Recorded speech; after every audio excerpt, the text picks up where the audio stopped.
चलें? आज एकादशी है, आपने कहा था कि चलेंगे ना? आप चल रहे हैं ना? तुम जाओ, हम ना आ पाएंगे। ये क्या कह रहे हैं आप?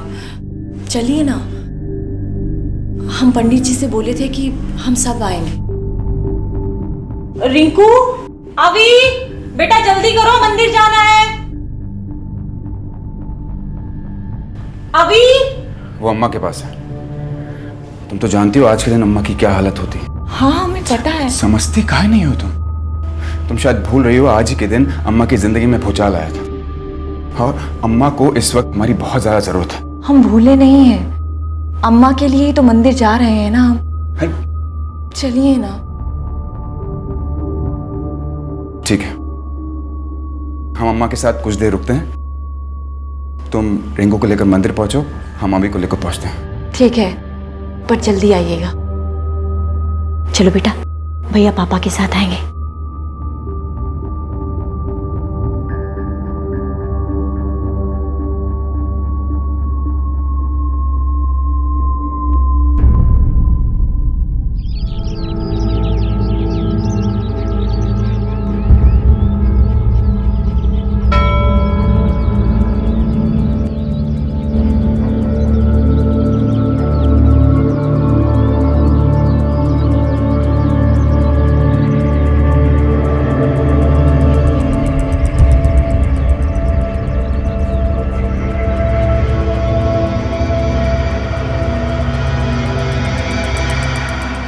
हेलो, हाँ हम आ गए हैं। नहीं हम अकेले हैं, वो नहीं है, बोले बाद में आएंगे। हाँ ठीक है।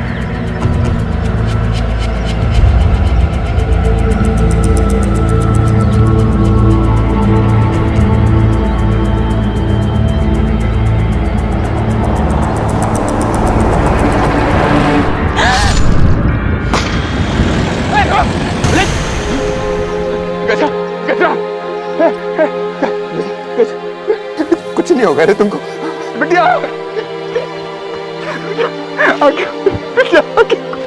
बेटा पापा है ना, कुछ नहीं होने, कुछ नहीं। बेटा हम आ गए ना, हम आ गए, आके खोल देंगे।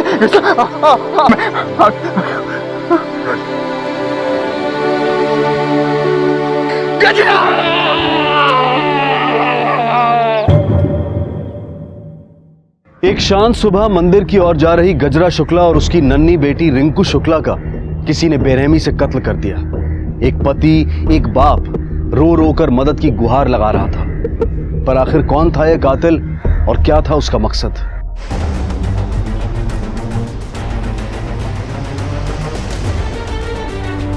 काले जा रहा हूँ, जाने के तुम्हें काले जा रहा हूँ, नाले जाने के तुम्हें आके खोल कैसा नहीं जानेंगे तुम्हें, काले जा रहा हूँ और नाले जाने कैसा किसी को नहीं छोड़ेंगे, काट डालेंगे एक को। अम्मा उसको मत ले जाने दो, कैसा कुछ ना होने देंगे तुम्हें, एक को काट डालेंगे, एक को काट डालेंगे, छोड़ो हमको, किसी को नहीं छोड़ेंगे, किसी को नहीं, किसी को नहीं, एक को।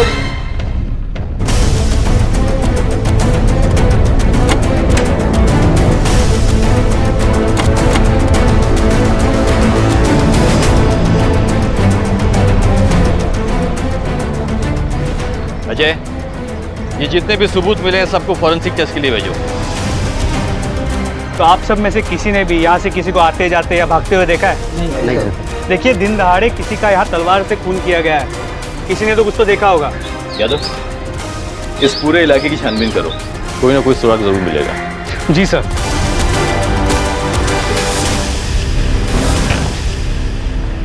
वैसे भी वहाँ कोई मिला नहीं जो वारदात के वक्त वहाँ मौजूद था। वीरेंद्र शुक्ला की पत्नी अपनी बच्चियों को लेकर मंदिर जा रही थी, लेकिन मंदिर वो नहीं गई, मंदिर के पीछे के इलाके में गई। अब सवाल ये उठता है कि वो खुद से मंदिर के पीछे के इलाके में गई या फिर उसको वहाँ कोई घसीट के ले गया ज़बरदस्ती। सर ऐसा लगता तो नहीं है, क्योंकि मंदिर के आसपास की ज़मीन गीली थी।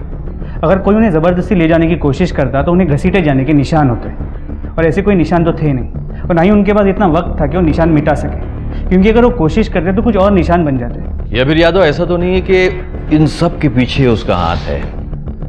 अपनी पत्नी को फुसलाकर पीछे ले गया वो मंदिर के, फिर उसके बाद में उसने वहां पर उसका कत्ल करवाया और कत्ल करवाने के बाद में फिर चीखना चिल्लाना शुरू किया ताकि लोग वहां पर इकट्ठा हो जाए।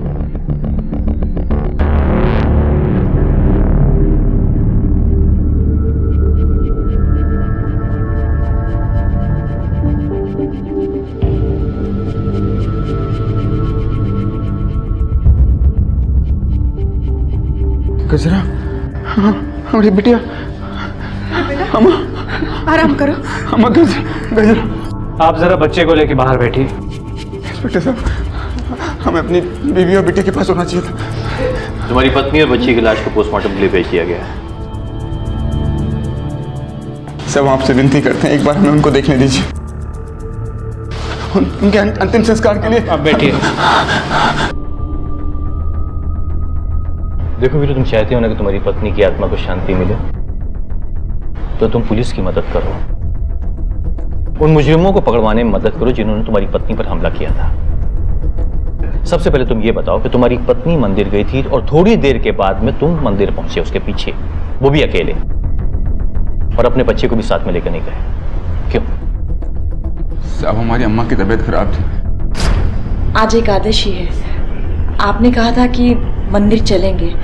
हम अम्मा के साथ कुछ देर रुकते हैं, तुम रिंकू को लेकर मंदिर पहुंचो, हम मम्मी को लेकर पहुंचते हैं। हमारा जो बिटवा है वो का हमारे अम्मा से बहुत ज़्यादा लगाव है, इसलिए हमारे बिटवा को अम्मा के पास छोड़ के निकल गए थे। चलो मान लेते कि तुम्हारी अम्मा की तबीयत खराब थी, तुम अपने बेटे को नहीं ले जा पाए, लेकिन सवाल ये उठता है कि तुम अपनी पत्नी के साथ में क्यों नहीं गए? थोड़ी देर के बाद क्यों उल्टी मारी? अभी कहाँ सवाल, आप लोग शक कर रहे हैं हम पे। शक करना हमारा काम है, जितना सवाल तुमसे किया जाए उसका जवाब दो। साहब, हम अपनी पत्नी से कहे थे कि हम थोड़ी देर बाद आते हैं, हमारी अम्मा को हमारी ज़रूरत थी, इसलिए हम थोड़ी देर बाद गए। अब ये कौन अपराध है का? तुमने अपनी पत्नी के कातिलों को अपनी आंख से देखा था? कौन थे वो? शकल नहीं ना देख पाए ना साहब।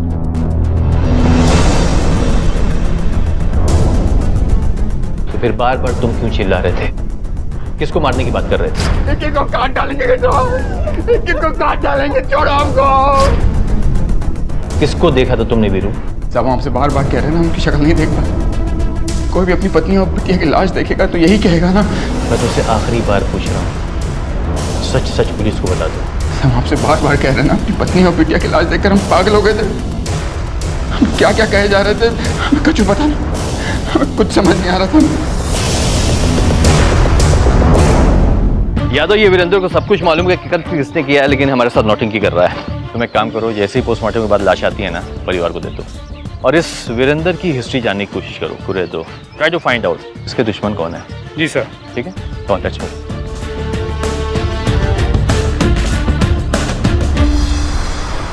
सर, इस वीरेंद्र शुक्ला की 10 साल पुरानी कहानी खोज निकाली है।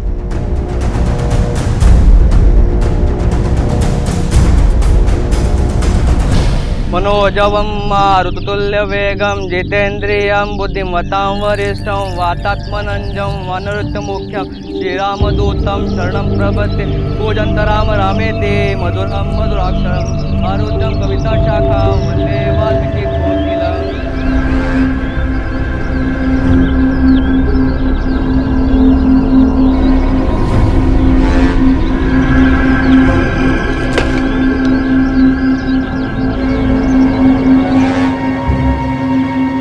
आप चीता को आग दीजिए।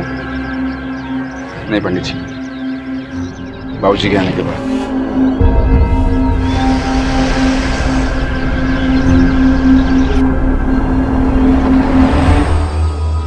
यादव जी, बहुत सही फैसला किया हमने यहाँ पे आके। देखते जाइए, यहाँ पे बहुत बड़ा हंगामा होने वाला है।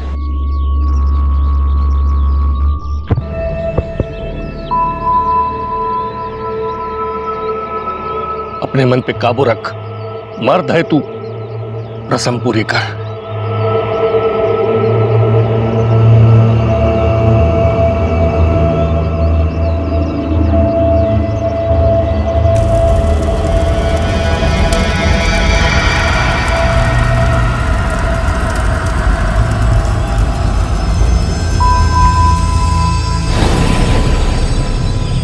जान से मार दूंगा तुम लोगों को। तुम लोगों ने मेरी बीवी को मारा है। होश में आ वीरू, हमने किसी को नहीं मारा है। रिश्तेदार होने के नाते हम यहाँ तेरा दुख बांटने के लिए आए हैं। कोई जरूरत नहीं तो बांटने की। जाओ वीरू, अरे कमाल के मुझे मारेगा, मुझे मारेगा, मुझे मारेगा तू।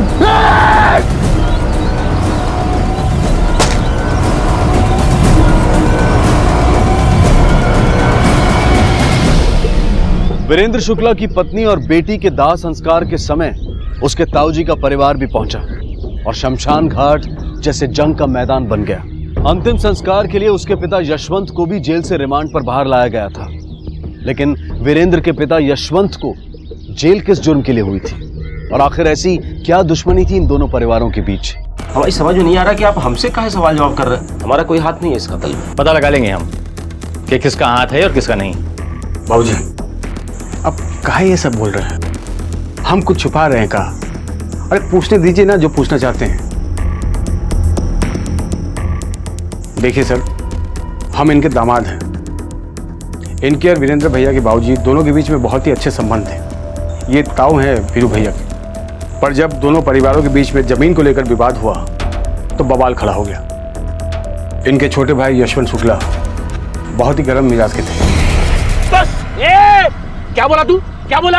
हमारी जमीन का कब्जा करेगा पहले हमारे पास। बाबूजी, आप कहना समझा रहे हो ये जमीन हमारी और हमारी रहेगी। हमारी रहेगी, ये जमीन हमारी रहेगी। एक बात कान खोल के सुन लो, इस जमीन के 1 इंच तक हम देंगे नहीं। जाओ जाके करना है कुछ कर लो। आप दादाओं की जमीन है, पट्टा लिख कर नहीं गए तुम्हारे नाम वो।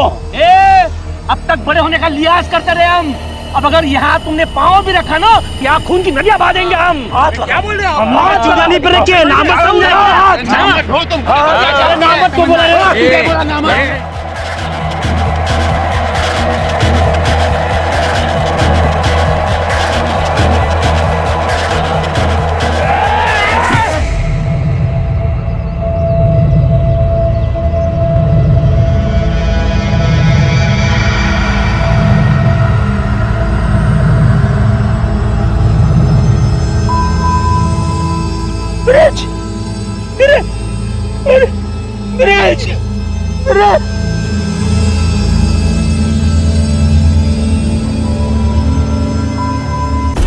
हमरे छोटे दादा हमरे ही बाबूजी को मार दिए, हमरे ही आंखों के सामने।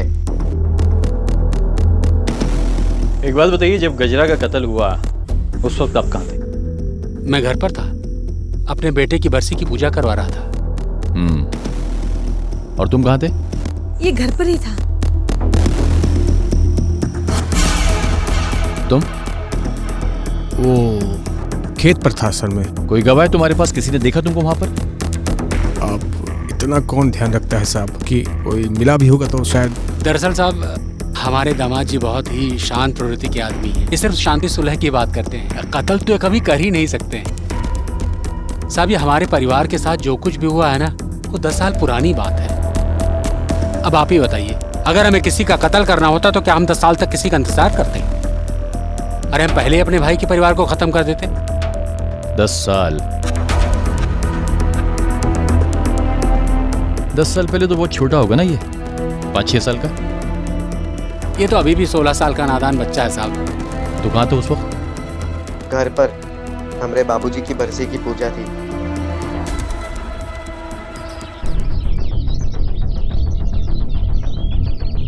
तुम्हारी पत्नी के कत्ल को लेकर हमें किसी पर शक है। अम्मा अभी को लेकर अंदर जाओ। चलो। इसे ध्यान से देखो, यह है वो आदमी। हमने इस आदमी के सारे रिकॉर्ड्स निकाल लिए हैं। जिस वक्त तुम्हारी पत्नी का कत्ल हुआ, यह आदमी उसी एरिया में मौजूद था। और यही वो आदमी है कि अपनी पत्नी के अंतिम संस्कार के वक्त तुमने इस पे गोली चलाई थी, याद है? लेकिन साहब ये बेटा, सच काहे नहीं बताए दे रहे हो पुलिस को? काहे छुपा रहे हो? अम्मा, तुम काहे बीच में टांग रही हो? जाओ ना अंदर। कितनी बार तुमको समझाए हैं, कानून अपने हाथ में मत लो। इससे कुछ नहीं हासिल होना है। तुम्हारी पत्नी भी तो यही चाहती थी ना। अम्मा तुम देखो वीरेंद्र शुक्ला, अगर तुम इस वक्त आजाद घूम रहे हो और अपने आप को सलाखों के पीछे नहीं पा रहे हो तो सिर्फ इसलिए कि सरजू ने तुम्हारे खिलाफ कंप्लेन नहीं की थी। एक बात याद रखो, कानून को कभी भी अपने हाथ में मत लेना। कानून को तुमने अपने हाथ में लिया तो अपने आप को सलाखों के पीछे पाओगे। एक बच्चा और है तुम्हारा, उसके सर से माँ का साया तो हट चुका है। हम नहीं चाहते कि उसके सर से बाप का हाथ भी हट जाए। सच बताओ, यही है वो आदमी ना? हाँ सर।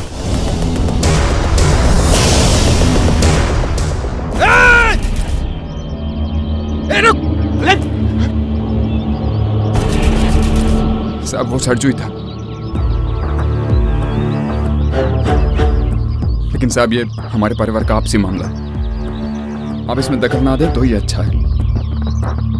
हम जानते हैं इस सब केसेस को हमें कैसे हैंडल करना है, और वैसे भी आप लोगों की फौज पर हमें बिल्कुल भी विश्वास नहीं है। 10-15 साल ये केस कोर्ट कचहरी में चलेगा, उसके बाद हमारा फैसला आएगा हमारी मौत के बाद।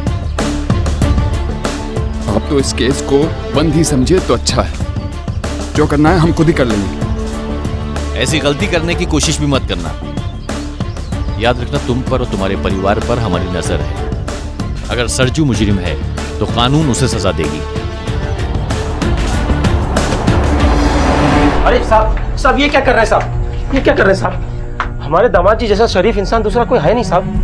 देखा दादाजी, वो लोग अभी भी हमसे बदला ले रहे। ये लोग को ना घर से खींच के निकालेंगे ना हम लोग। चुप समझाइए इसे जी। अपनी हद में रहेगा तो आपके लिए और आपके परिवार के लिए, दोनों के लिए अच्छा होगा जी। लेकिन साहब ये तो बड़ी अजीब बात है ना, हमारे परिवार का किसी भी खून से कुछ लेना देना नहीं है, और आप लोग है कि हमारे पीछे हाथ धोकर पड़े हुए हैं। बाबूजी, जब हमने कुछ किया ही नहीं तो डर काहे का? अब शांत हो जाइए, पुलिस को अपना काम करने दीजिए। क्या होगा, रखेंगे 2-4 दिन अंदर हमको? सच एक ना एक दिन बाहर आ ही जाएगा ना। चलिए साहब, ले चलिए हम। आप लोग हमारी बात पर भरोसा काहे नहीं कर रहे हैं? हमारा हाथ नहीं है इस मर्डर में। बेवकूफ समझता है पुलिस वालों को। पक्का सबूत है हमारे पास।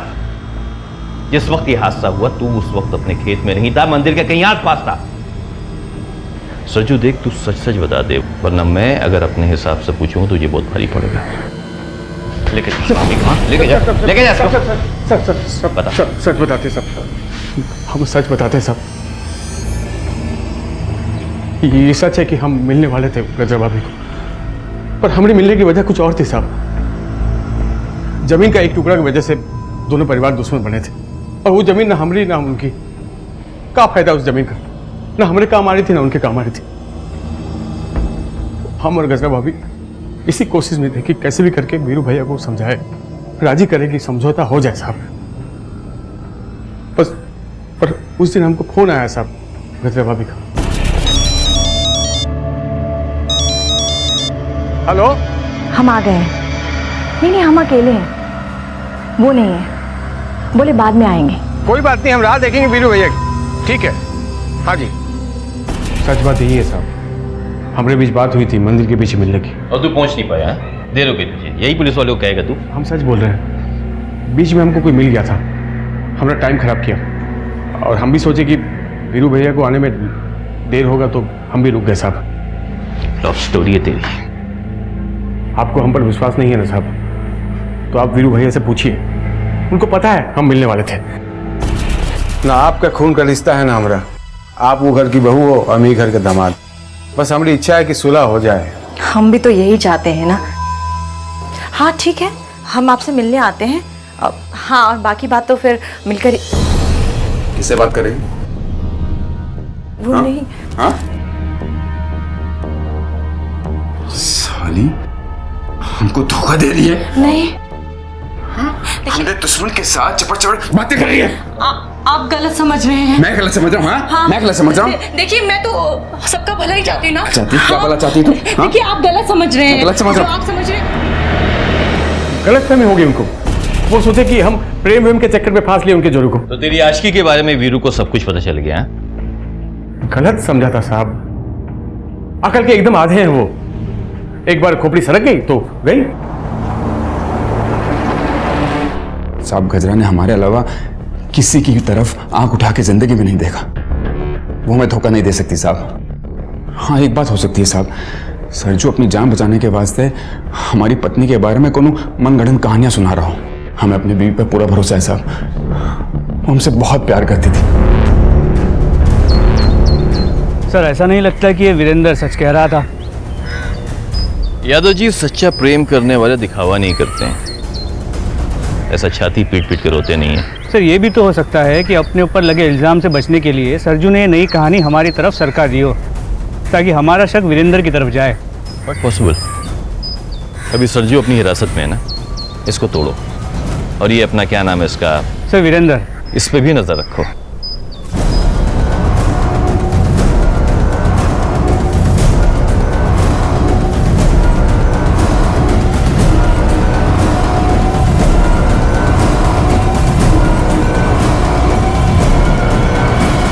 बजरंग शुक्ला का दामाद सरजू अब भी पुलिस की हिरासत में था, लेकिन फिर भी पुलिस को शक था कि कहीं इस पूरे घटनाक्रम का सूत्रधार वीरेंद्र शुक्ला तो नहीं।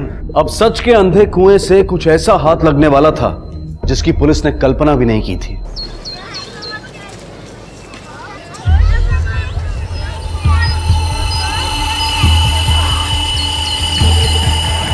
रुको रुको रुको, बच्चे को कहाँ ले जा रहे हो? छोड़ दो उसे। रुको रुको रुको।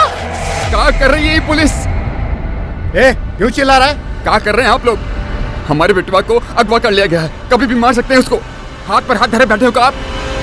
क्या बात है, क्यों चिल्ला रहा है? कच्चू नहीं कर सकती ये पुलिस, कच्चू नहीं कर सकती। अब जो करेंगे हम भी करेंगे। आवाज नीचे कर। पुलिस स्टेशन ये बता, कहां से अगवा हुआ तेरा बच्चा? साहब हमारी बीवी को मार डाला, हमारी बच्ची की जान लिया और हमारे बेटवा ऊपर। नहीं साहब, कुछ नहीं, कुछ भी नहीं मिला। साहब हम पर भरोसा कीजिए, हमने नहीं उठवाया अभी को। और फिर हम क्यों उठवाएंगे साहब? वो तो हमारा पोता है साहब। कौन उठवाया और बच्चा कहाँ है, ये तो हम पता लगा ही लेंगे।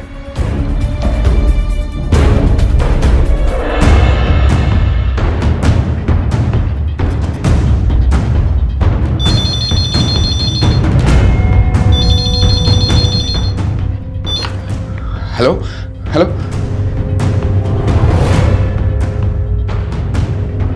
देखिए हम आपके आगे हाथ जोड़ते हैं।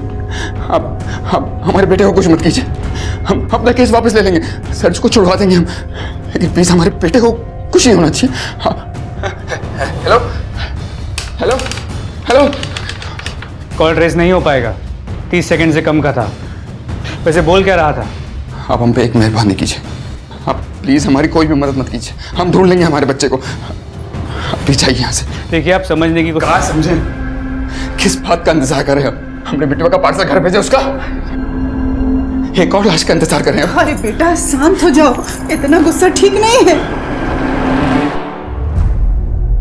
हाँ ठीक है, ले आओ।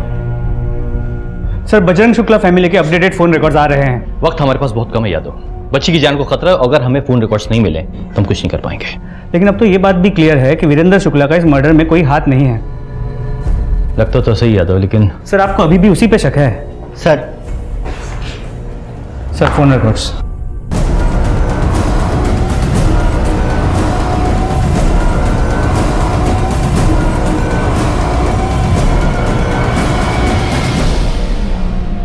वीरेंद्र शुक्ला के छोटे बच्चे का अपहरण हो चुका था और शक की सुई आकर रुकी थी एक एंग्री यंग मैन गुड्डू पर।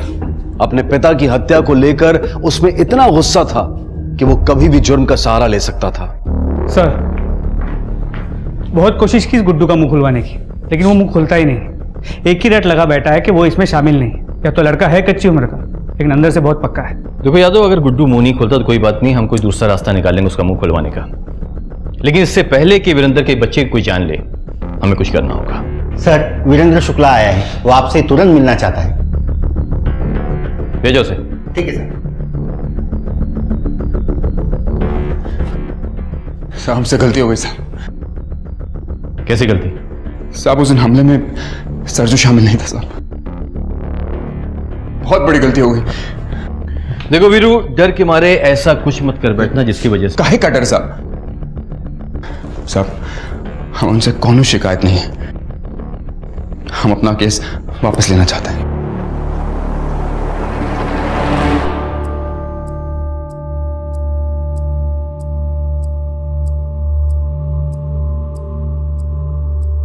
सर, सरजू को रिहा कर दिया है, लेकिन अब भी हमारी नजर इन दोनों परिवारों पे है। इस मर्डर केस की फाइल इस तरह क्लोज नहीं होगी यादव, क्योंकि बच्चा अभी तक गायब है और हमारे पास कोई सुराग नहीं है। हमें एक बार फिर से सारी कड़ियों को जोड़ के इस केस की तह तक पहुंचना है। दो परिवार हैं, ये दोनों परिवार की दुश्मनी 10 साल पहले हुई घटना से संबंधित है। 10 साल तक दोनों फैमिली खामोश रहती, फिर अचानक अब क्या होता है? 10 साल पहले बजरंग के बेटे की मौत होती है और उस कत्ल के जुर्म में पकड़ा जाता है बजरंग का छोटा भाई यशवंत, जो इस वक्त जेल में है। लेकिन अब 10 साल के बाद वीरेंद्र की पत्नी और उसकी बच्ची की हत्या होती है, उसके बेटे को किडनैप किया जाता है। या तो कोई तो ऐसी मजबूत कड़ी है जिस तक हम पहुंच नहीं पाए। साहब, एक नई जानकारी मिली है।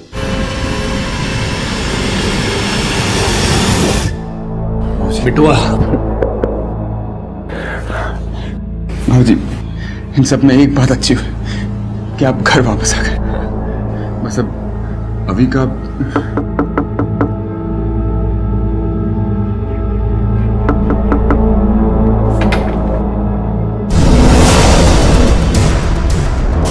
जी क्या हुआ इंस्पेक्टर साहब? हमारे बच्चे का कुछ पता चला क्या?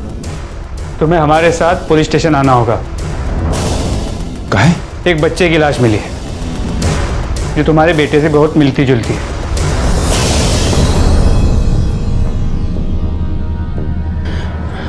नहीं इंस्पेक्टर साहब, ये हमारा बेटा नहीं है। तुम जा सकते हो।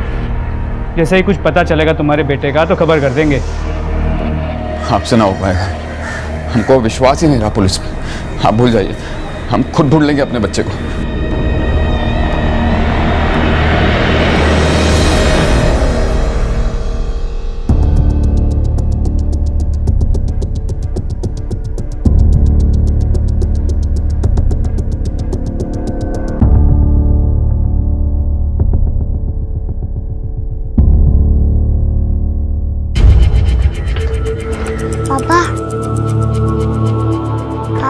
अब मैं आपके साथ घर जा सकता हूँ ना? हाँ बेटा, हाँ बेटा। नहीं वीरेंद्र शुक्ला, सिर्फ तेरा बेटा घर जाएगा, तू नहीं। साहब, हम आपको बता रहे हैं ना, हमें पता चला कि हमारे बच्चे को अगवा करके उन लोगों ने अपने बच्चे की अपहरण की कहानी सुनाकर तू हमें बेवकूफ बनाना चाहता था। सब समझ में आ रहा था हमें कि ये सब के पीछे सिर्फ तू है, लेकिन हमारे पास कोई ठोस सबूत नहीं था, इसलिए हमने बच्चे की लाश का छोटा सा नाटक किया। यही तो हम सोच रहे थे कि 10 साल पुरानी बदले की कहानी अब क्यों कुरेदी गई है, तेरी बीवी का कत्ल अब क्यों हुआ है। लेकिन जब हमने तेरी कब्र कुरेदी ना, तो उसमें से निकला तेरा बाप यशवंत शुक्ला, जो उस वक्त जेल में था, जिसकी सुनवाई होने वाली थी और उसको अदालत सजा सुनाने वाली थी। तभी यह सब नाटक हुआ। लेकिन सरजू के रिहा होने के बाद में जब हमारे कांस्टेबल ने आके हमें यह बताया कि तेरा बाप यशवंत शुक्ला भी रिहा हो गया, तब स्टार्ट टू एंड हमें तेरी कहानी समझ में आई। आपको जरूर कोई गलतफहमी हुई है साहब। भी खोलेगा जब जब तू सच बोलेगा। बताता हूँ साहब, ये सब हम नहीं करवाया। हमने अपने ताऊ जी को समझाने की बहुत कोशिश की, बोला कि केस वापस ले लो, लेकिन वो मानते ही नहीं थे। फिर आखिरी बार जब हमने उनसे मुलाकात की तो ताऊ जी, आप अपना केस वापस ले लीजिए। हमारे बाबूजी को 10 साल हो गए जेल में बंद हुए। इतनी लंबी सजा तो काट चुके हैं, कीमत चुका दी उन्होंने। आप तो जानते हैं जो कुछ भी हुआ वो एक सोचा समझा मर्डर नहीं था, गुस्से में एक किया गया एक हादसा था। अच्छा, हमने अपना बेटा खोया है, उसे तो सजा मिलनी ही चाहिए। सड़न जाओ उसे जेल के अंदर, तुम लोगों से दूर। ताऊ जी, हम समझ रहे हैं आप क्या कहना चाह रहे हैं, लेकिन उस दिन जो भी हुआ वो कहा सुनी में हो गया था, उसमें कुछ निश्चित। तू भूल सकता है क्योंकि वो तेरा चचेरा भाई था। मैंने अपनी औलाद खोई है। ठीक है ताऊ जी, हम अपने बाबूजी के लिए कुछ भी कर सकते हैं। बताइए क्या कीमत चाहिए आपको? देखिए, हमारी तरफ से एक जान गई, जमीन हाथ से गई, बस उतना मुआवजा दे दीजिए, केस वापस ले लेंगे। ठीक है, कितना मुआवजा चाहिए आप लोगों को? सब हमने सोचा कि वो लोग 4-5 लाख मांगेंगे, लेकिन जब सरजू ने मुंह खोला तो 40 लाख। 40 लाख? धामाजी, इतना तो सब कुछ बेच कर भी हम नहीं ला सकते हैं। देखिए, चाचा जी की रिहाई की इतनी कीमत तो बनती है भाई। अब फैसला आपके हाथ में है, बस चलिए बाबूजी।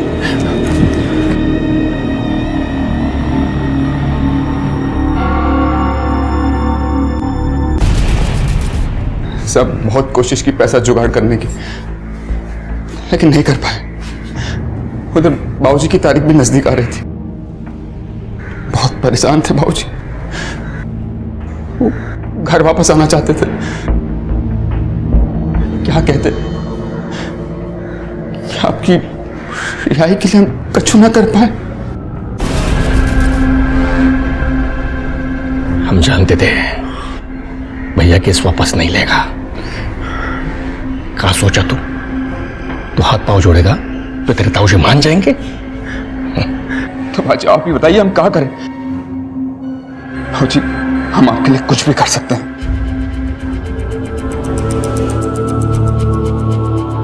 कुछ भी करेगा? हाँ। जान लेगा किसी के? भाजी, किसकी जान लेनी है? तो ये तेरे बाप के घिनौने दिमाग की उपज थी।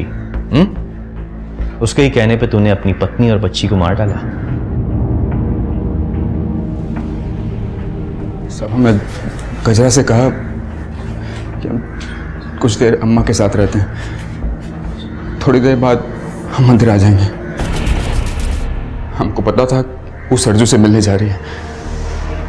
हमको ये भी पता था कि उन दोनों के बीच में कोई चक्कर नहीं था। तब हमने प्लानिंग की।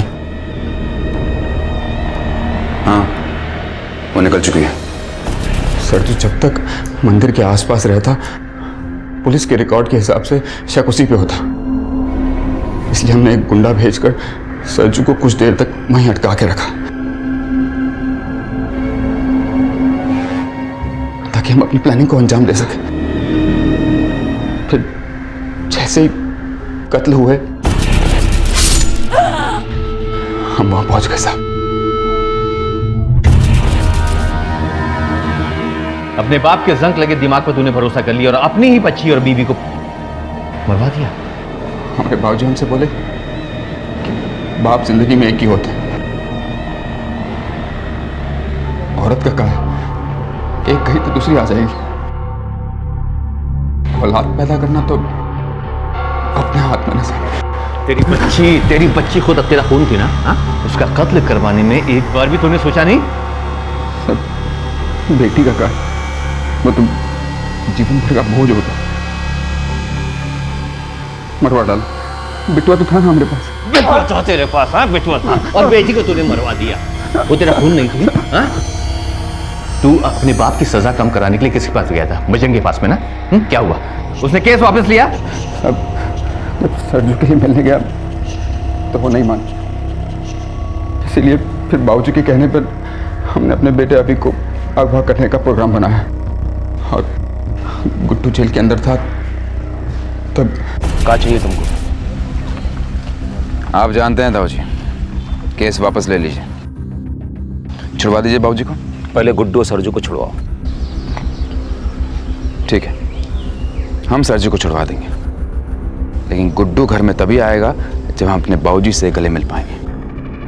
दाऊजी के पास कोई चारा नहीं था, उनको माननी पड़ी हमारी बात, तभी हमने सरजू को छुड़वाया। लेकिन तू और तेरा बाप, तुम दोनों ही सड़ोगे जेल के अंदर उम्र भर। अपने पिता की रिहाई के लिए अपनी ही पत्नी और बच्ची की हत्या करने वाला वीरेंद्र अपने पिता की हर बात मानने को राजी कैसे हुआ? कैसी मानसिकता है ये? हम सब ये मानते हैं कि अपने माता पिता का आदर करना, उनसे प्यार करना, उनकी आज्ञा को सर आंखों पर रखना एक अच्छे पुत्र के लक्षण है, लेकिन पिता अगर हत्या करने को कहे तो? इस जुर्म की कहानी की सबसे चौंका देने वाली बात, या फिर यूं कहें कि शर्म से सर झुका देने वाली बात है औरतों के प्रति हमारी मानसिकता।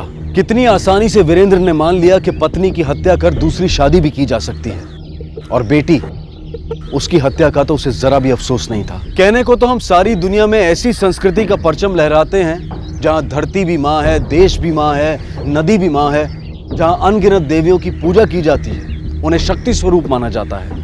लेकिन जरूरत है कि इस लहराते परचम को हम कुछ देर के लिए कोने में रखें और आईने के सामने खड़े होकर अपने आप से इस सवाल पूछें, क्या 21वीं सदी में आकर भी हमने स्त्री का सम्मान करना सीखा है? इसी विचार के साथ मैं अनूप सोनी अब आपसे विदा लेता हूं। फिर मुलाकात होगी अगले एपिसोड में एक और चौंका देने वाले केस के साथ। तब तक अपना और अपने परिवार का ख्याल रखें और देखते रहें क्राइम पेट्रोल डायल 100। सबक एक को, सीख हम सबको। जय हिंद। अपने सभी रिश्तेदार, दोस्तों, आस पड़ोस के लोगों से आपने पूछताछ की?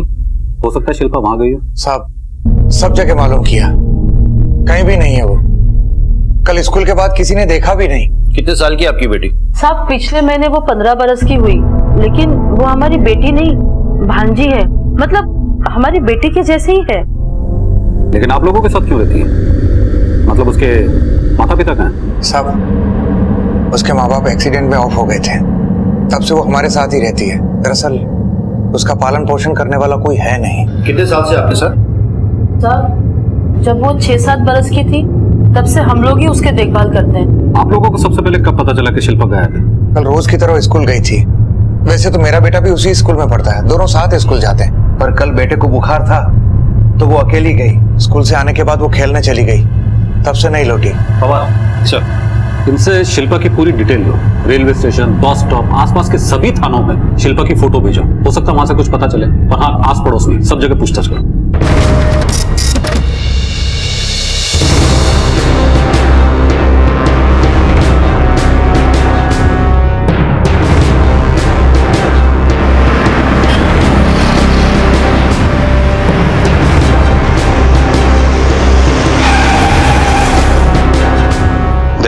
ये लड़की कल से गायब है। अपने आंख कान खुला रख और पता कर। जैसे कुछ पता चले तुरंत बताना। ओके, चलता हूँ। सलाम साहब।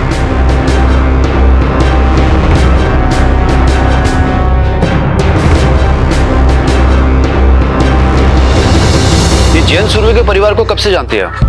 हम लोग यहाँ 4-5 साल से रहते हैं साहब, तभी से जानते हैं। और शिल्पा, आखिरी बार कब देखा था उसको? मोहल्ले में रहते तो आते जाते लोग दिखते ही रहते हैं। कोई खास बात जो हाल फिलहाल में नोटिस की हो आपने? कुछ हुआ था क्या? वो जो शारदा है ना, वो शिल्पा पे हमेशा ही चिल्लाती रहती है। आसपास के लोगों से पूछताछ करने पर हमें पता चला है कि आप लोगों का शिल्पा के साथ कुछ जमता नहीं था। नहीं साहब, ऐसा कुछ नहीं है। शिल्पा को अपनी भांजी की तरह नहीं, बल्कि बेटी से भी बढ़कर प्यार करते हैं। लेकिन शारदा जी, हमने तो सुना है कि आप हमेशा उसे डांटती रहती थी, अक्सर उसे नाराज रहती थी, यहाँ तक कि शिल्पा के गायब होने से पहले एक दिन आपने उसके साथ झगड़ा भी किया था। अब बच्चे तो बच्चे ही हैं साहब, शैतानियां तो करते ही हैं, तो कभी कभी गुस्सा आ जाता था बस। अब देखिए ना, उस दिन रश्मि को लड़के वाले देखने आए थे। हमें आपका परिवार बहुत पसंद आया और बच्चे भी एक दूसरे को पसंद करने लगे हैं। भाई, हमें ऐसा ही परिवार चाहिए था, सुशील और संस्कारी।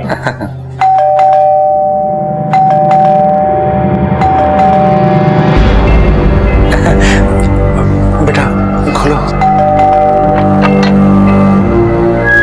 2 घंटे से बेल बजा रही हूँ, तुझे सुना नहीं देता? अंदर था कि बाहर था? इतना टाइम क्यों लगा तुझे? अरे शिल्पा बेटा, यहाँ ये हमारी छोटी बेटी है शिल्पा, रश्मि की छोटी बहन। दरअसल ना ये है ना, स्पोर्ट्स में बहुत अव्वल है, प्रैक्टिस से आ रही है। बेटा अंकल आंटी को नमस्ते बोलो। नमस्ते। मिका मिनटे रश्मि से बाबा। हाँ बोल। सब कुछ ठीक ही लग रहा है और दोनों बच्चे भी एक दूसरे को पसंद करने लगे, तो क्यों ना बात आगे बढ़ाई जाए? हाँ बरा। ठीक है, करते हैं बात। सुरभि जी, बताते हैं आपको। चलो जी। जी नमस्ते।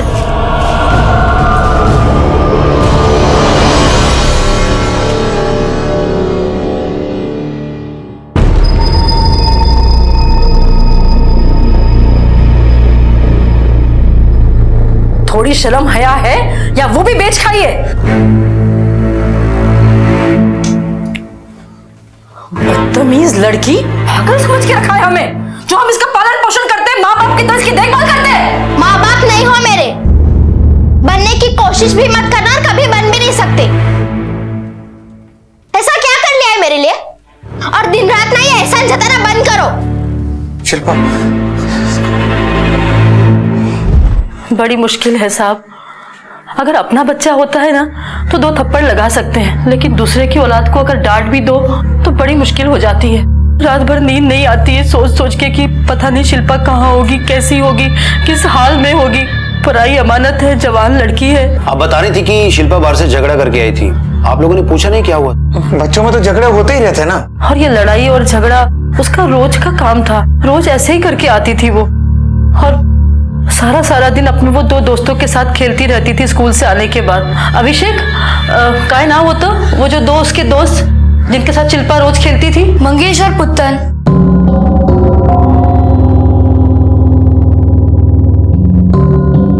एक मिनट बेटा, एक मिनट। ये आप लोग में मंगेश और पुत्तन कौन है? सर वो लड़की जैसी नहीं है, यह शॉट मारती है। हम तो उसके साथ मैच रखने में भी डरते हैं। परसों मिली थी तुम लोग को शिल्पा? परसों नहीं आई थी, लेकिन उसके एक दिन पहले आई थी, मैच था हमारा। उस दिन शिल्पा का किसी के साथ झगड़ा हुआ था? हाँ सर, वो अमय है ना, उसके साथ उसका झगड़ा हुआ था।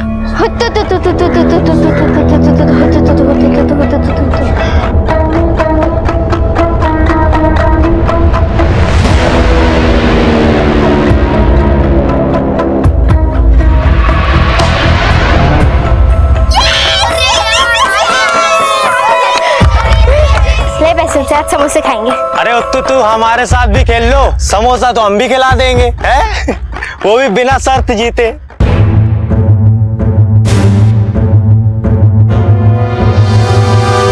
समोसे खिलाएगा?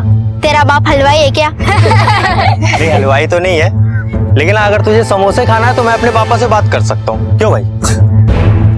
औकात मेरे, वरना लात खाएगा। अच्छा चल, मैं लात भी खा लूंगा। मार ना, लात मार।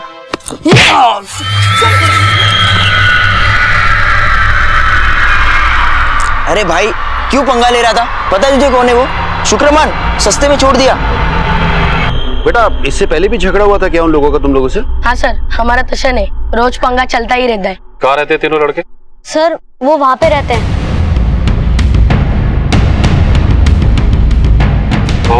चल इन तीनों लड़कों को उठा। शिल्पा एक हाई एनर्जी टॉम-बॉय लड़की थी, ना किसी से दबती थी और ना किसी के आगे झुकती थी, और जरूरत पड़ने पर जुबान और हाथ दोनों चलाती थी। नतीजा, उसके कई दोस्त भी थे तो कई दुश्मन भी, और आज शिल्पा लापता थी। कहीं ऐसा तो नहीं था कि कोई उससे अपनी दुश्मनी निकाल रहा था? बॉस, शौक है तेरे को समोसा खाने का? मैं खिलाता हूँ समोसा। सर ऐसा कुछ नहीं है सर। सर हम तो बस लड़की को देखकर बदतमीजी करता है, उसको देख के सीटी बजाता है। अभी बजा सीटी, बजा सीटी। सर आप लोग गलत समझ रहे हैं सर। शिल्पा और उसके दोस्त हम लोग को परेशान किया करते थे सर, बस और हमें गुस्सा आ जाता था। और गुस्से में आकर तुम लोगों ने शिल्पा को गायब कर दिया। क्या क्या किया उसके साथ? कहाँ है वो? सर यकीन मानिए सर, हम लोग क्रिमिनल नहीं है सर। हम लोग बीए फाइनल में पढ़ने वाले स्टूडेंट हैं। हम लोगों ने यहाँ पर घर किराए से लिया ताकि हम पढ़ाई कर सके, पर सर वो लोग हमें पढ़ने ही नहीं देते थे सर।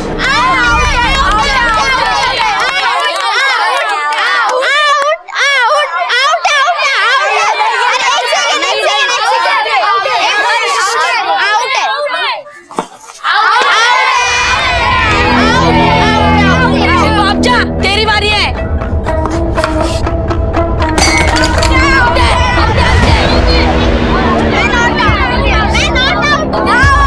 यार जो भी है ना, इन लोगों को मैं छोड़ूंगा नहीं। की तो पागल है क्या? मैंने सिक्सर मारा है, सिक्सर। पुतन देख ले, अब आउट हो गई तो रो रही है। अरे शिल्पा, मंगेश सही कह रहा है, ऊपर गई तो आउट है। हमने डिसाइड किया था। हाँ, अब बॉल भी तुझे ही लानी होगी। लाती हूँ, रुक जाओ। बॉल फेंक। चल जा, अपना काम कर। बॉल अब तेरी फैमिली को ही आके दूंगा। चल जा। यार बहुत हो गया यार इन लोगों का, जीना आराम कर रखा है इन लोगों ने। रमेश अंकल से शिकायत करनी ही पड़ेगी। जैन भाऊ, बहुत परेशानी हो रही है। बेचारे पढ़ने वाले बच्चे हैं, लेकिन दिन रात शोर शराबा होगा तो कैसे पढ़ेंगे। कुछ दिन पहले खिड़की के कांच तोड़ दी। मैं तो मेंटेनेंस में ही लगा पड़ा हूँ। रमेश भाई, आप चिंता मत कीजिए, मैं समझाऊंगा इसे। अब खड़े खड़े मुंह क्या देख रही है? माफी मांग उनसे। शारदा, रुको। बेटा शिल्पा, माफी मांगो। माफी मांगना तो दूर सर, उस दिन के बाद से तो उसने नया तमाशा करना शुरू कर दिया।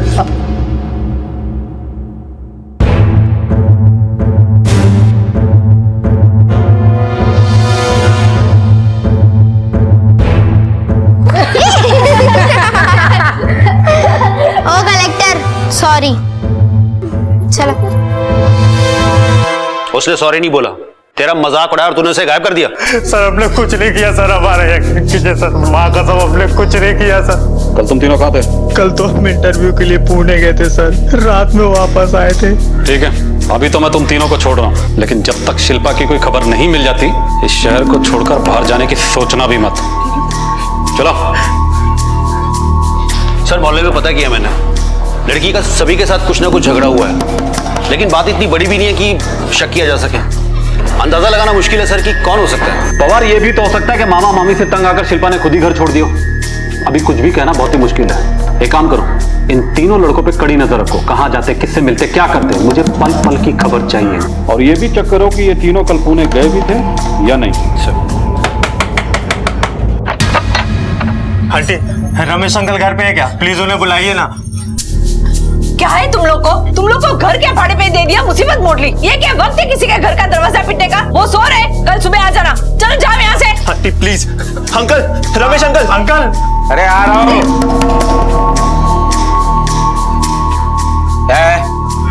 क्यों चिल्ला रहे हो? रमेश अंकल जरा इधर आइए ना, मुझे तुमसे बात करनी है। प्लीज तुम लोग बिना, चलो। बोलो क्या हुआ?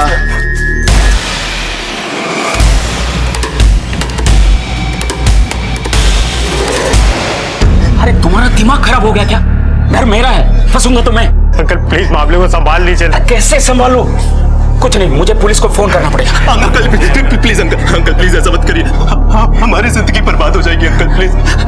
वैसे पुलिस हमसे पूछताछ कर रही है, उन्हें लगता है कि शिल्पा और हमारा कोई कनेक्शन है। मुझे पुलिस को बुलाना पड़ेगा। नहीं uncle. Hello, police station.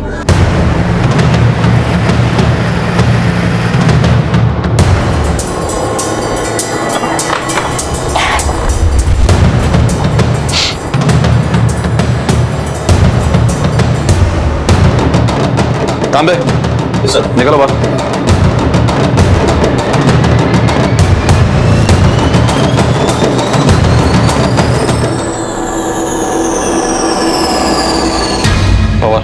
Sir, body का पंचनामा करके पोस्टमार्टम के लिए भेजो। एक मुश्किल अभी आसान नहीं हुई थी कि एक और केस सामने आ गया। पुलिस जो अब तक शिल्पा की तलाश कर रही थी, उसकी तलाश में एक दूसरी बॉडी उनके हाथ लगी। पुलिस के सामने अब एक नहीं बल्कि दो चुनौतियां थी, इस लावारिस लाश की आइडेंटिफिकेशन और शिल्पा की तलाश। सर मैं झूठ नहीं बोल रहा हूँ, हम लोगों को तो पता भी नहीं था कि घर में लाश है सर। तुम तीनों में से सबसे पहले लाश किसने देखी? सर लाश को सबसे पहले मैंने ही देखा था। मैं और हमें फिल्म देखकर आए थे, तब हमें बाहर रिक्शा वाले को पैसा दे रहा था और मैं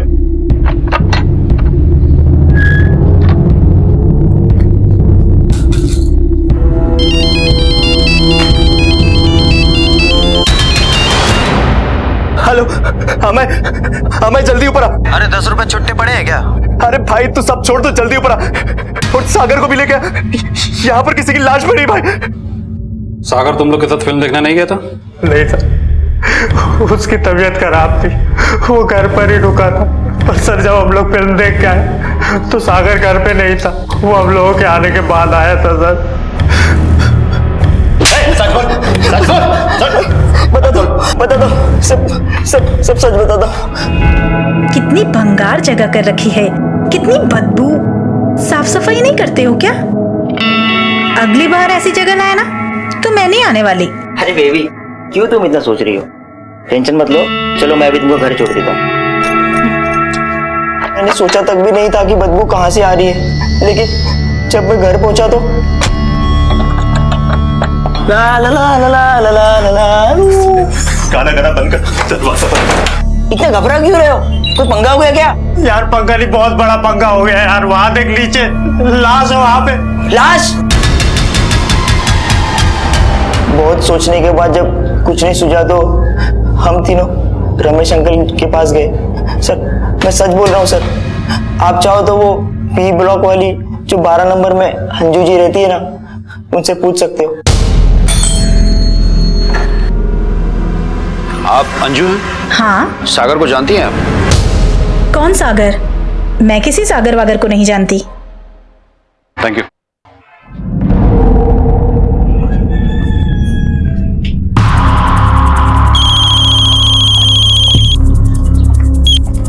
हाँ ओके सर, बच्चे की पोस्टमार्टम रिपोर्ट आ गई है सर। उसकी मौत दम घुटने से हुई है, लेकिन सर मौत से पहले किसी ने उसके साथ जबरदस्ती भी किया, सेक्सुअली अब्यूज किया है। और सर ये औरत अंजू ये तो कह रही थी कि वो सागर को जानती तक नहीं। फिर सागर ने हमसे झूठ क्यों बोला सर? कहीं सागर ने नहीं पवार, हो सकता है ये औरत हमसे झूठ बोल रही हो। शादीशुदा औरतें इस तरह के रिश्ते पुलिस वालों के सामने एक्सेप्ट नहीं करेंगे। एक काम करो, सबसे पहले इस बच्चे की फोटो हर जगह सर्कुलेट कराओ, पता लगाओ कि आखिर ये लड़का है कौन, और इन तीनों लड़कों की मेडिकल जांच करवाओ। सेक्सुअल अब्यूजमेंट का मामला है, हो सकता है इन तीनों में से किसी ने उसके साथ जबरदस्ती की हो।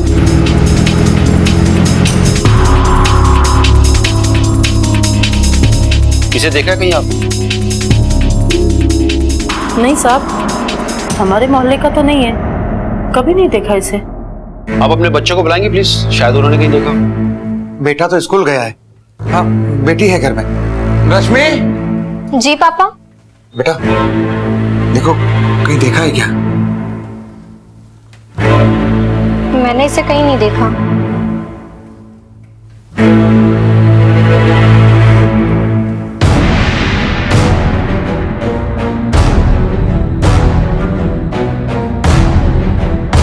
इसे कहीं देखा है? और आपने? नहीं सर। Thank you. नहीं देखा सर। सर कहीं से कोई लीड नहीं मिली सर, बच्चे को किसी ने नहीं देखा, कोई इसे पहचानता नहीं। लेकिन सर मैंने आसपास के सभी पुलिस स्टेशन में बच्चे की फोटो भेज दी है, हो सकता है वहां से कुछ सुराग मिले, किसी ने मिसिंग कंप्लेंट लिखवाई हो। और सर तीनों लड़कों की मेडिकल रिपोर्ट नेगेटिव है, इससे साफ जाहिर है कि बच्चे के साथ इन तीनों में से किसी ने कुछ नहीं किया। पवार ये भी तो हो सकता है शिल्पा और इस लड़के के केस में कोई कनेक्शन हो। एक काम करते हैं, शिल्पा के स्कूल चलकर इस लड़के की फोटो दिखाते हैं, हो सकता है इसे वहां कोई पहचानता।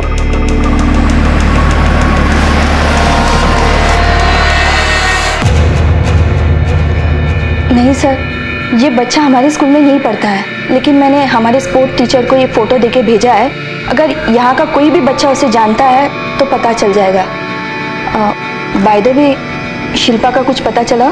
जी नहीं, अभी तक नहीं, लेकिन जल्दी पता चल जाएगा। मैम, अभिषेक इस बच्चे को जानता है।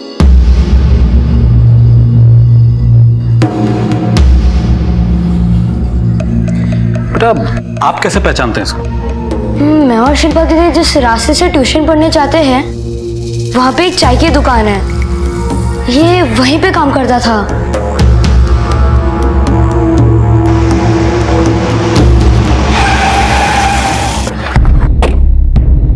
जी साहब, साहब ये तो छोटू है, क्या हो गया इसको? इसकी हत्या हो चुकी है। हत्या? बता सकते हो कहाँ रहता था? पास में ही झोपड़पट्टी में रहता था, इसके आगे पीछे कोई नहीं है साहब, हमारे दुकान पे कभी कभी काम भी करने आता था साहब। और इसे पहचानते हो? हाँ साहब, ये तो शिल्पा है, इसकी बहन है। ये दोनों भाई बहन इधर ही पढ़ने को आता है, और कभी कभी हमारे चाय के दुकान पे ये दोनों चाय पीने आ जाते हैं साहब। तू काम क्यों करता है? स्कूल क्यों नहीं जाता? पढ़ाई क्यों नहीं करता? ओ अंकल, तुमको मालूम नहीं है बच्चे से काम नहीं करवाते, पुलिस पकड़ के ले जाएगी। इसके खाने के लिए रोटी नहीं है, तुम पढ़ाई की बात करती हो। वैसे भी कौन सा रोज रोज हमारे दुकान पे आता है? कभी मन होता है आता है, कभी मन होता है नहीं आता है। ए इधर आ। तू पढ़ना चाहता है? हाँ, कल से मैं तुझे पढ़ाऊंगी। मैं तेरे लिए किताबें और पेंसिल ले आऊंगी, और मेरे ट्यूशन के बाद रोज 1 घंटे पढ़ाऊंगी, ठीक है? ठीक है दीदी।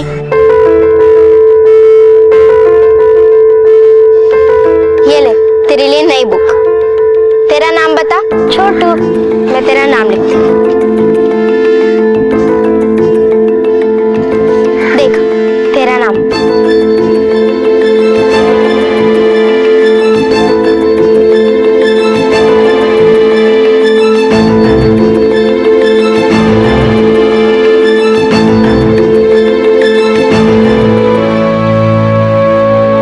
सर ये तो कॉम्प्लिकेशन और बढ़ गई है। शिल्पा और छोटू कनेक्टेड तो हैं, लेकिन शिल्पा गायब है और छोटू की डेड बॉडी मिलती है, वो भी उन लड़कों के घर पर जिनसे शिल्पा का झगड़ा हुआ था। तीनों लड़के मेडिकल में नेगेटिव आए हैं सर। घर पे कोई फोर्स एंट्री भी नहीं हुई है। ऐसे में वो लड़का वहां पहुंचा कैसे? कौन लेकर आया होगा सर? और किसके पास चाबी हो सकती है?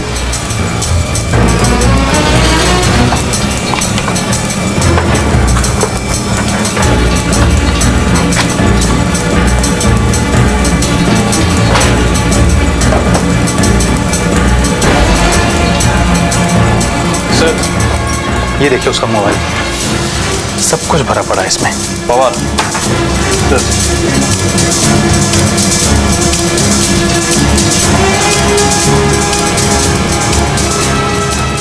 क्या Ramesh uncle? Pawar yes sir. Ramesh uncle घेऊन चल। चल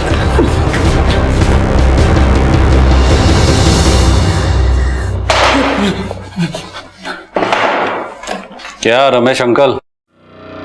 चल अब शराफत से अपनी कहानी सुनाना शुरू कर, लेकिन झूठ मत बोलना। हम तेरे मोबाइल को चेक कर चुके हैं, जिसमें उन मासूम बच्चों के साथ तेरे गंदे इरादे साफ नजर आते हैं। चल अब तोते की तरह बोलना शुरू कर दे। पता था, सब मुझे पता था कि वो तीनों लड़के 3 दिन के लिए पुणे गए थे। मुझे घर की मरम्मत करवानी थी, इसके लिए मैं घर देखने के लिए गया था।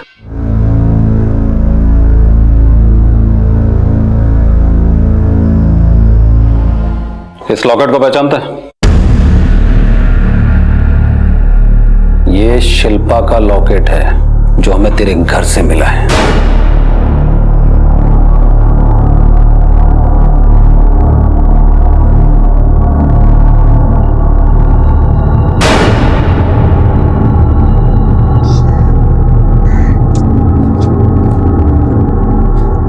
ये लड़का भी ना बोला था यहाँ आने के लिए, मेरे को लगा मैं ही लेट हो गई।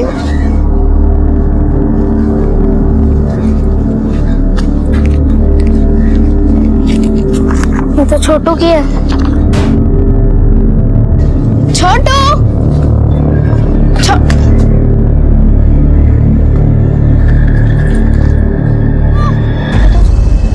शिल्पा की आवाज सुनकर मैं खिड़की के पास गया। मैंने देखा शिल्पा घर की तरफ आ रही थी। छोटू छोटू मैंने जानबूझकर दरवाजा खुला छोड़ दिया ताकि वो आसानी से अंदर आ जाए। अभी दिन था, इसके लिए मैंने दोनों की लाशें बेड के नीचे छुपा दी और वहां से चुपचाप चला गया। किसी को कुछ भी पता नहीं चला। मैंने सोचा कि रात को आकर मैं लाश ठिकाने लगा दूंगा।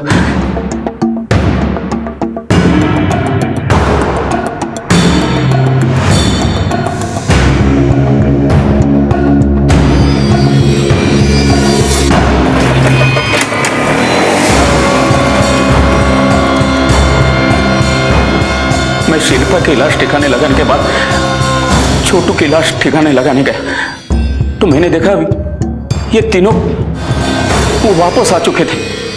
नमस्ते। नमस्ते।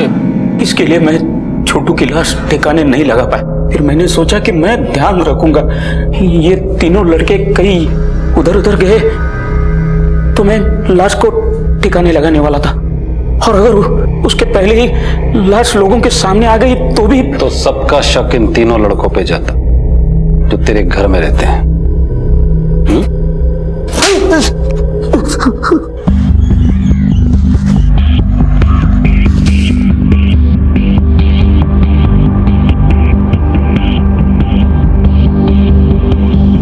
खोलो।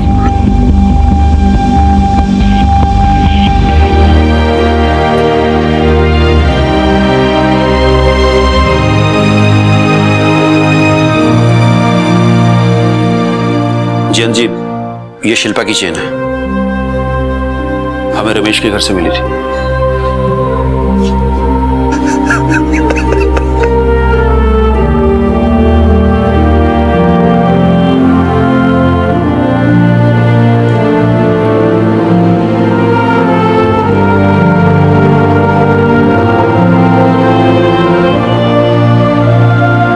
एक कहावत है, कावर्ड्स आर क्रूअल, डरपोक निर्दयी होते हैं। रमेश एक दरिंदा था और उसे डर था कि उसकी दरिंदगी शिल्पा की वजह से सबके सामने आ जाएगी।